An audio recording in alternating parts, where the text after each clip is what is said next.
വളരെ അത് HPV vaccine ഉണ്ടല്ലോ, അത് നിങ്ങൾക്ക് പഠിക്കാനുള്ളതാണ്. HPV വാക്സിൻ എന്ന് പറഞ്ഞു കഴിഞ്ഞാൽ 9 മുതൽ 14 വയസ്സ് വരെയുള്ള ഗേൾസിന് 9 മുതൽ 14 വയസ്സ് വരെയുള്ള ഗേൾസിന് നമ്മുടെ ഏതാണ് സെർവിക്കൽ ക്യാൻസർ അല്ലെങ്കിൽ ഗർഭാശയ ഗള ക്യാൻസർ, സെർവിക്കൽ ക്യാൻസർ ഗർഭാശയ ഗള ക്യാൻസർ തടയാൻ വേണ്ടിയിട്ടുള്ള ഒരു വാക്സിനാണ് HPV വാക്സിൻ. മനസ്സിലായി? നിങ്ങൾക്ക് പഠിക്കാനുണ്ട്. HPV വാക്സിൻ പരീക്ഷയ്ക്ക് ഉള്ളത് തന്നെയാണ്, സ്കൂൾ ടെക്സ്റ്റിലുള്ളതാണ്. HPV vaccine human papilloma virus കാരണമാണ് ഈ പറയുന്ന സെർവിക്കൽ ക്യാൻസർ വരുന്നത്. Cervical cancer, human papilloma virus, നമ്മൾ അരിമ്പാറയ്ക്കൊക്കെ കാരണമാകുന്ന വൈറസ് ആണ് ഹ്യൂമൻ പാപ്പിലോമ വൈറസ്. അരിമ്പാറയ്ക്കൊക്കെ കാരണമാകുന്ന വൈറസ് ആണ് ഹ്യൂമൻ പാപ്പിലോമ വൈറസ്. ശരി, അടുത്ത ക്വസ്റ്റ്യൻ അറ്റൻഡ് ചെയ്തടാ.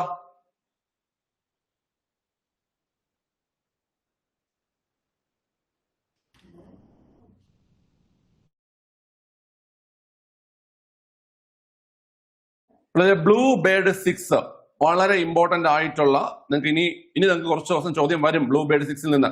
ബ്ലൂ ബേർഡ് 6 ഉപഗ്രഹം വിക്ഷേപിച്ച തീയതി, വളരെ 2025 ഡിസംബർ മാസം 24, 2020 ഡിസംബർ മാസം 24 ബ്ലൂ ബേർഡ് 6 എന്ന ഉപഗ്രഹം എന്ത് ചെയ്തത്?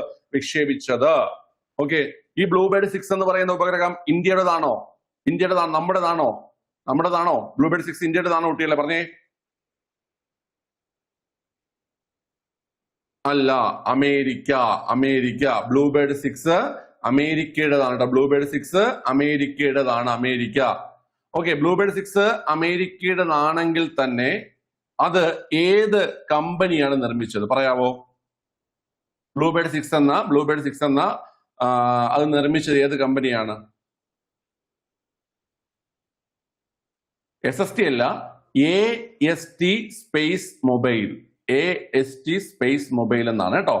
AST സ്പേസ് മൊബൈൽ എന്നാണ് ആ ഒരു കമ്പനിയുടെ പേര്. അമേരിക്കൻ കമ്പനിയായിട്ടുള്ള AST സ്പേസ് മൊബൈൽ ആണ് ഈ ഒരു ഉപഗ്രഹം നിർമ്മിച്ചിരിക്കുന്നത്.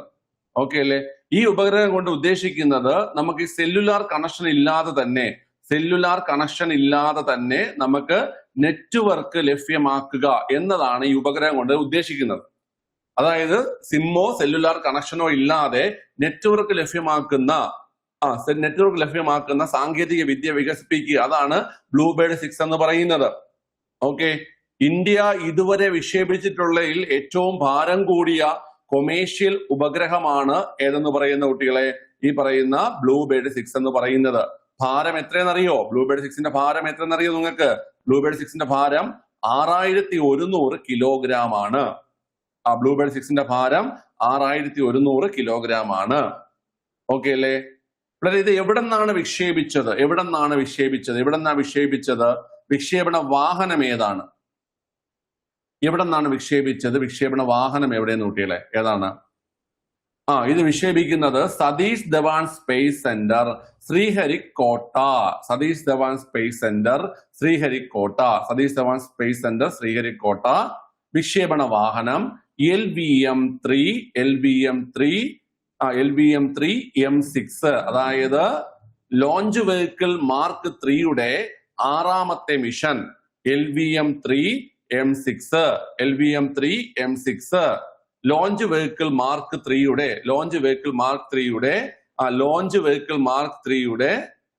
6ാമത്തെ മിഷൻ. അതാണ് LVM-3 M6. ഓക്കെ അല്ലേ?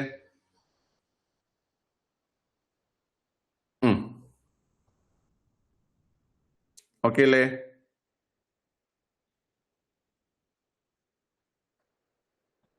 ചന്ദ്രയാൻ എത്രയായിരുന്നു?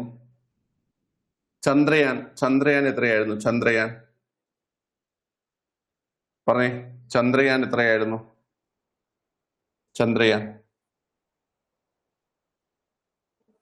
പറയാവോ? Chandrayaan LVM-3 M6 blue bird 6 ആണെങ്കിൽ LVM-3 M4 ആണ് കേട്ടോ. മിഷൻ 4 ആണ് ചന്ദ്രയാൻ 3. LVM-3 M4 ആണ് ചന്ദ്രയാൻ 3. ചന്ദ്രയാൻ 3 LVM-3, അതായത് ലോഞ്ച് വെഹിക്കിൾ മാർക്ക് 3യുടെ മിഷൻ 4 ആയിരുന്നു ചന്ദ്രയാൻ 3. അങ്ങനെയെങ്കിൽ LVM3യുടെ മിഷൻ 5 എന്തായിരുന്നു കുട്ടികളെ? മിഷൻ 5 എന്തായിരുന്നു? Mission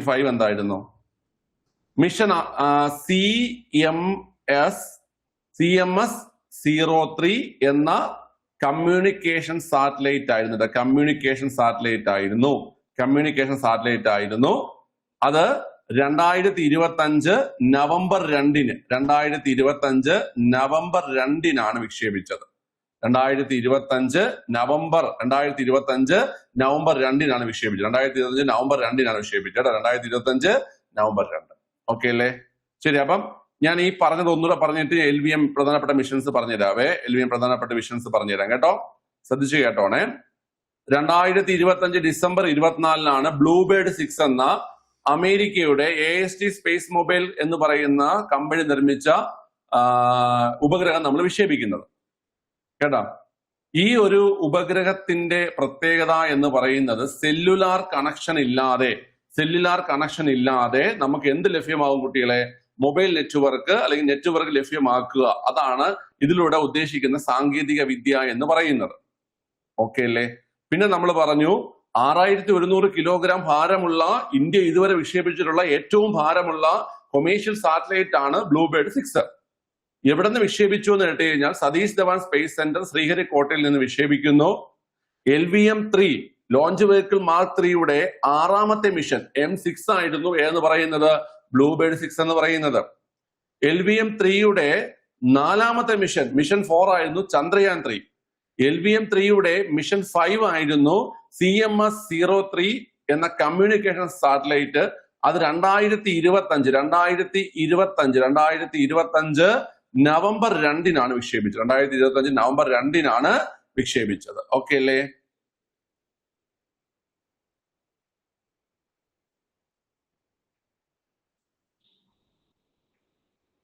okay.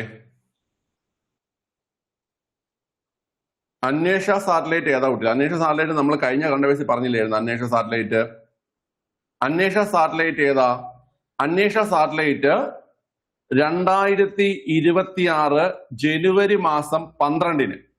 അന്വേഷ സാറ്റലൈറ്റ് 2026 ജനുവരി മാസം 12-ന് ഇന്ത്യ 2026 ആദ്യ വിക്ഷേപണമായി നടത്തിയതാണ് അന്വേഷ. 2026 ജനുവരി മാസം 12-ന് ശ്രീഹരിക്കോട്ട സതീഷ് ധവാൻ സ്പേസ് സെന്റർ ശ്രീഹരിക്കോട്ടയിൽ നിന്ന് ഏത് സാറ്റലൈറ്റ്?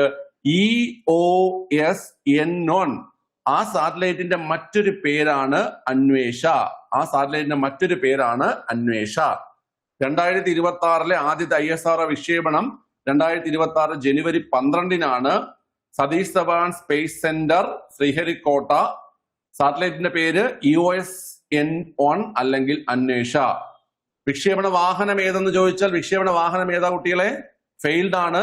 വിക്ഷേപണ വാഹനം PSLV C62.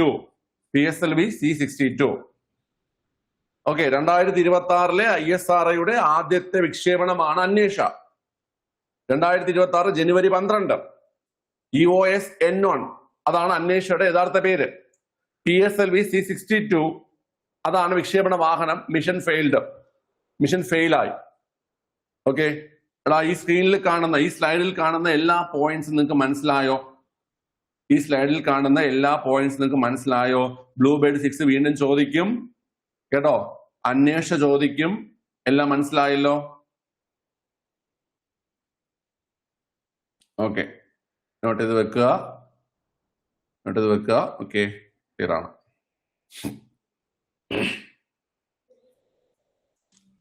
ഓക്കെ. അടുത്ത ക്വസ്റ്റ്യൻ അറ്റൻഡ് ചെയ്തേ. രാജ്യത്ത് ഏറ്റവും പ്രായം കുറഞ്ഞ നഗരസഭ അധ്യക്ഷ ആരെന്നാണ് ചോദ്യം. ഏറ്റവും പ്രായം കുറഞ്ഞ നഗരസഭ അധ്യക്ഷ. ദിയ ബിനു പുള്ളിക്കണ്ടം അല്ലേ? ദിയ ബിനു. ആശ പാല മുനിസിപ്പാലിറ്റി ആണ്. ഇത്രയും ഡീപ്പായിട്ട് പേര് പറഞ്ഞുകൊണ്ട് ഞാൻ ചോദിച്ചതാണ്. ദിയ ബിനു പുള്ളിക്കണ്ടം. ദിയ ബിനു പുള്ളിക്കക്കണ്ടം കേട്ടോ. ദിയ ബിനു പുള്ളിക്കക്കണ്ടമാണ് രാജ്യത്തെ ഏറ്റവും പ്രായം കുറഞ്ഞ municipality chairperson. Diya Binu Pullikkakkandam. Okay അല്ലേ? പാലാ നഗരസഭയുടെ പാലാ മുനിസിപ്പാലിറ്റിയുടെ അധ്യക്ഷയാണ്. പാലാ മുനിസിപ്പാലിറ്റി അധ്യക്ഷയാണ് ദിയ ബിനു പുള്ളിക്കക്കണ്ടം. ദിയ ബിനു പുള്ളിക്കക്കണ്ടം പാലാ മുനിസിപ്പാലിറ്റിയുടെ അധ്യക്ഷയാണ് ദിയ ബിനു പുള്ളിക്കക്കണ്ടം. ഓക്കെ അല്ലേ? ശരി. ബാക്കിയുള്ള മറ്റേ ആ കൂട്ടത്തിൽ പറയാൻ വെച്ചിരുന്ന പേരിലാണ് ഞാൻ നേരത്തെ പറഞ്ഞത് ആ കോർപ്പറേഷൻ മേയർമാര്. അപ്പൊ അതും കൂടി നോട്ട് ചെയ്ത് വെച്ചോണേ. ഓക്കെ ശരി. അടുത്ത 2025 ഫിഫ ദ ബെസ്റ്റ് പുരസ്കാരം മികച്ച പുരുഷ താരം. വനിതാ താരം നമുക്കിപ്പോ ഡിഗ്രി ഫിലിംസിൽ ചോദിച്ചായിരുന്നു. മികച്ച പുരുഷ താരം ആരെന്നൊന്ന് പറഞ്ഞു കുട്ടികളെ. മികച്ച പുരുഷ താരം 2025 ഫിഫ ദ ബെസ്റ്റ് പുരസ്കാരത്തിൽ മികച്ച പുരുഷ താരം ആരാണ്? കറക്റ്റ് ആണ്. ഒസ്മാൻ ഡെംബല്ലേ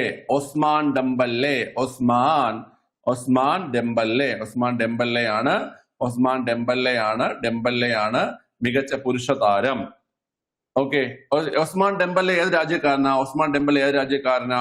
പറഞ്ഞേ. ഒസ്മാൻ ഡെംബല്ലേ ഏത് രാജ്യക്കാരനാ? ആരും പറയുന്നില്ല. ഒസ്മാൻ ഡെംബല്ലേ ഏത് രാജ്യക്കാരനാണ്? ഒസ്മാൻ ഡെംബല്ലേ ഫ്രാൻസ് ആണ്. ഓക്കെ. Ousmane Dembele France. ഫ്രാൻസിന്റെ ഒസ്മാൻ ഡെംബല്ലെയാണ് 2025 ഫിഫ ദി ബെസ്റ്റ് പുരസ്കാരം ലഭിച്ചത്. ക്ലബ്ബ് ഏതാ കുട്ടികളെ? ക്ലബ്ബ് ഏതാ? കറക്റ്റ് ആണ്. ക്ലബ്ബ് PSG ആണ് ക്ലബ്ബ് കേട്ടോ. PSG Paris Saint Germain. PSG ആണ് club. Paris Saint Germain PSG ആണ് അദ്ദേഹത്തിന്റെ ക്ലബ്ബ് എന്ന് പറയുന്നത്. മികച്ച വനിതാ താരമാണ് നമുക്ക് പരീക്ഷയിൽ ചോദിച്ചത്. മികച്ച വനിതാ താരം ആരാ? മികച്ച വനിതാ താരം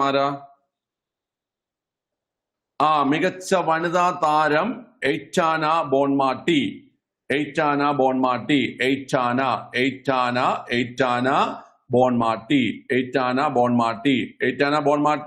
ഏത് രാജ്യം കുട്ടികളെ? എയ്റ്റാന ബോൺമാട്ടി ഏത് രാജ്യം? സ്പെയിൻ. എയ്റ്റാന ബോൺമാട്ടി സ്പെയിൻ ആണ്. ക്ലബ്ബ് ഏതാ? Club Barcelona. സ്പെയിൻ ആണ് രാജ്യം. Club Barcelona. ഓക്കെ അല്ലേ? Club Barcelona. ഓക്കെ. അപ്പൊ ഈ രണ്ട് പേരുകൾ ഓർത്തിരിക്കുക. 2025 ഫിഫ ദ ബെസ്റ്റ് പുരസ്കാരം മികച്ച പുരുഷ താരം ഒസ്മാൻ ഡെംബല്ലേ ഫ്രാൻസ് ആണ്. ക്ലബ്ബ് PSG എന്ന് വെച്ചാൽ പാരീസ് സെയിന്റ് ജർമ്മൻ. ഓക്കെ. ഇനി മികച്ച വനിതാ താരം എയ്റ്റാന ബോൺമാട്ടി ആണ്. സ്പെയിൻ ആണ് രാജ്യം. ബാഴ്സലോണ ആണ് ക്ലബ്ബ്. FC ബാഴ്സലോണയാണ് ക്ലബ്ബ്. ഓക്കെ അല്ലേ? ആ രണ്ട് പേരുകൾ മറക്കരുത്. നിങ്ങൾക്ക് ഈ വർഷം ഇനിയും ആവശ്യം വരും ഈ പേരുകൾ കേട്ടോ. ഈ പേരുകൾ ഇനിയും ആവശ്യം വരും നിങ്ങൾക്ക് ഈ വർഷം. ഓക്കെ അല്ലേ? ശരി. അടുത്ത് national legal service authority chairman. അറിയാമെങ്കിൽ കമന്റ്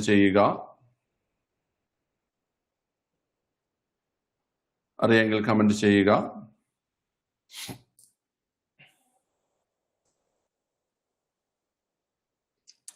അറിഞ്ഞൂടെങ്കിൽ അറിഞ്ഞൂടാ എന്നുള്ള കാര്യം കമന്റ് ചെയ്യുക.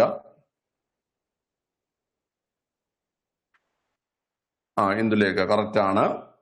വളരെ നാഷണൽ നമുക്ക് ചിലപ്പോൾ ഇങ്ങനെ ചോദിക്കും കേട്ടോ. അതായത്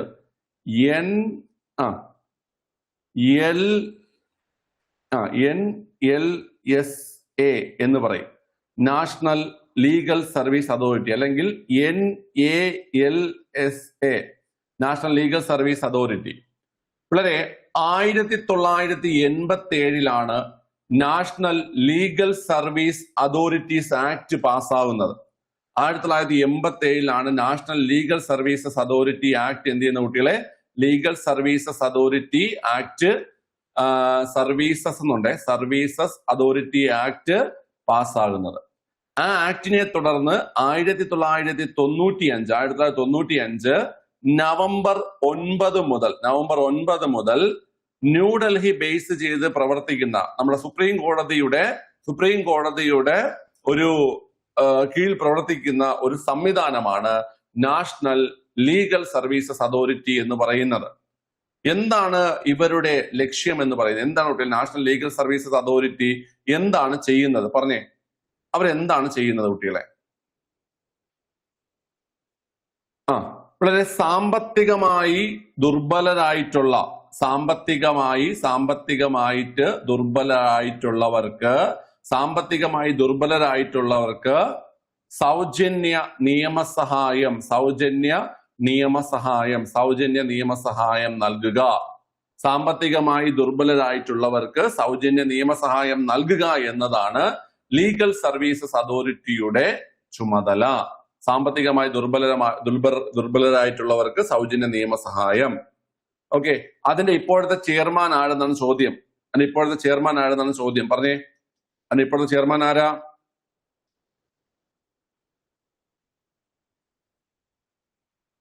പറവട്ടികളെ ആരോ കമന്റ് ചെയ്തു നേരത്തെ. ജസ്റ്റിസ് വിക്രം നാഥ് അല്ലേ? ജസ്റ്റിസ് വിക്രം നാഥ് ആണ് അതിന്റെ ചെയർമാൻ. ഈ പേര് നമുക്കിനി ആവശ്യം വരും. എന്താ കുട്ടികളെ ഈ ഒരു പേരിന്റെ ആവശ്യകത എന്താ? ജസ്റ്റിസ് വിക്രം നാഥിന്റെ പേര് നമുക്കിനി വേറെ എവിടെയാണ് നമുക്ക് വരുന്നത്? ജസ്റ്റിസ് വിക്രം നാഥിന്റെ പേര് നമുക്ക് എവിടെയാണ് കുട്ടികളെ വരുന്നത്?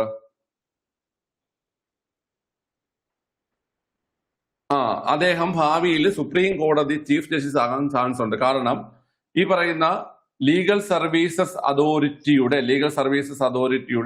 ചെയർപേഴ്സണായി വരുന്ന വ്യക്തിയാണ് സാധാരണ എന്ത് ചെയ്യേണ്ടത്? അടുത്തത് വരേണ്ടത് അല്ലേ? ഓക്കെ, ക്ലിയർ ആണ്. കാരണം കഴിഞ്ഞ തവണ സൂര്യകാന്ത് ആയിരുന്നു.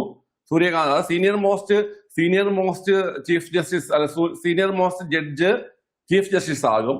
അതായത് തൊട്ട് താഴെയുള്ള ആളാണ് ഈ പറയുന്ന ലീഗൽ സർവീസ് അതോറിറ്റിയുടെ ചെയർമാൻ ആകുന്നത്. ഓക്കെ, ആ രീതിയിലാണെങ്കിൽ അദ്ദേഹം ചിലപ്പോൾ എന്ത് ചെയ്യാം? അടുത്ത സുപ്രീം കോടതി ചീഫ് ജസ്റ്റിസ് ആയി മാറാം. ജസ്റ്റിസ് വിക്രം നാഥ്. കേട്ടോ, ക്ലിയർ അല്ലേ? ശരി, ഇപ്പോഴത്തെ സുപ്രീം കോടതി ചീഫ് ജസ്റ്റിസ് നിങ്ങൾക്ക് അറിയാലോ ആരാണ്? സൂര്യകാന്ത് ആണ് അല്ലെ? 53ാമത് സുപ്രീം കോടതി ചീഫ് ജസ്റ്റിസ് ആരെന്ന് കേട്ട് കഴിഞ്ഞാല് അത് സൂര്യകാന്ത് ആണ്. അദ്ദേഹം ഏത് സംസ്ഥാനക്കാരെന്ന് പറഞ്ഞേ? ഏത് സംസ്ഥാനക്കാരനാ? സൂര്യകാന്ത് ഏത് സംസ്ഥാനക്കാരനാ കുട്ടികളെ? സൂര്യകാന്ത് ഏത് സംസ്ഥാനക്കാരനാ? ഒരു സംസ്ഥാനത്ത് നിന്നുള്ള ആദ്യത്തെ ചീഫ് ജസ്റ്റിസ് ആണ് അദ്ദേഹം. വളരെ ഹരിയാനയിൽ നിന്നുള്ള ആദ്യത്തെ സുപ്രീം കോടതി ചീഫ് ജസ്റ്റിസ് ആണ് ആരെന്ന് പറയുന്ന കുട്ടികളെ? സൂര്യകാന്ത് എന്ന് പറയുന്നത്. ഇപ്പോഴത്തെ സുപ്രീം കോടതി ചീഫ് ജസ്റ്റിസ് 53ാമത്തെ സുപ്രീം കോടതി ചീഫ് ജസ്റ്റിസ് ആണ് അദ്ദേഹം. അദ്ദേഹത്തിന്റെ പേര് സൂര്യകാന്ത്. ഹരിയാനയാണ് സംസ്ഥാനം അല്ലെ? ഹരിയാനയാണ് സംസ്ഥാനം. ഓക്കെ അല്ലേ? ശരി, അപ്പം ഒന്നുകൂടെ പറഞ്ഞുതരാവേ. National legal services authority 1987 act 1995 November 9 മുതൽ ന്യൂഡൽഹി ബേസ് ചെയ്ത് പ്രവർത്തനം ആരംഭിച്ചു. സാമ്പത്തികമായി ദുർബലം നിൽക്കുന്ന വിഭാഗങ്ങൾക്ക് സൗജന്യ നിയമസഹായം നൽകുക എന്നതാണ് ലീഗൽ സർവീസസ് അതോറിറ്റിയുടെ ചുമതല എന്ന് പറയുന്നത്. ജസ്റ്റിസ് വിക്രം നാഥ് ആണ് നിലവിലെ ചെയർപേഴ്സൺ എന്ന് പറയുന്നത്. 53ാമത് സുപ്രീം കോടതി ചീഫ് ജസ്റ്റിസ് സൂര്യകാന്ത് ആണ്. അദ്ദേഹം ഹരിയാന സ്വദേശിയാണെന്നുള്ള കാര്യം കൂടി നിങ്ങൾ ഓർത്തിരിക്കുക. ഓക്കെ അല്ലേ? ശരി, അപ്പൊ നമുക്ക് വൈൻഡ് അപ്പ് ചെയ്യാം. ഓക്കെ, അപ്പൊ കറണ്ട് അഫയേഴ്സിൽ ഇമ്പോർട്ടന്റ് ആയിട്ടുള്ള കുറച്ച് ഏരിയകളാണ് നമ്മൾ ചർച്ച ചെയ്തത്. ആസിയാൻ, നാറ്റോ തുടങ്ങി ഈ പറയുന്ന കേട്ടോ കാര്യങ്ങൾ. ഓക്കെ, കൂടുതലും കറണ്ട് അഫയേഴ്സ് ക്ലാസ് ഞാൻ എടുക്കുന്ന സമയത്ത് കുറച്ച് ടഫ് ആയിട്ടുള്ള അല്ലെങ്കിൽ കുറച്ച് ഇത്തിരി ഡീപ്പായിട്ടുള്ള കാര്യങ്ങളായിരിക്കും ഞാൻ കൂടുതൽ എടുക്കാൻ ശ്രമിക്കുന്നത്. ഞാൻ നിങ്ങളിത് പറയുകയാണ്, നിങ്ങളിത് കൂടുതലും ശ്രദ്ധയോടെ പഠിക്കാൻ ശ്രമിക്കുക. എളുപ്പമുള്ള കാര്യങ്ങൾ പെട്ടെന്ന് വായിച്ച് പഠിക്കാൻ പറ്റുന്ന അല്ലെങ്കിൽ നിങ്ങൾ ഒഴിവാക്കി വിടുന്ന ഇമ്പോർട്ടന്റ് ആയിട്ടുള്ള കാര്യങ്ങളായിരിക്കും ഞാൻ എടുത്ത് പഠിപ്പിക്കാൻ ശ്രമിക്കുന്നത്. സോ ക്ലാസ് യൂസ് ആക്കുക കേട്ടോ. ശരി, ഓക്കെ.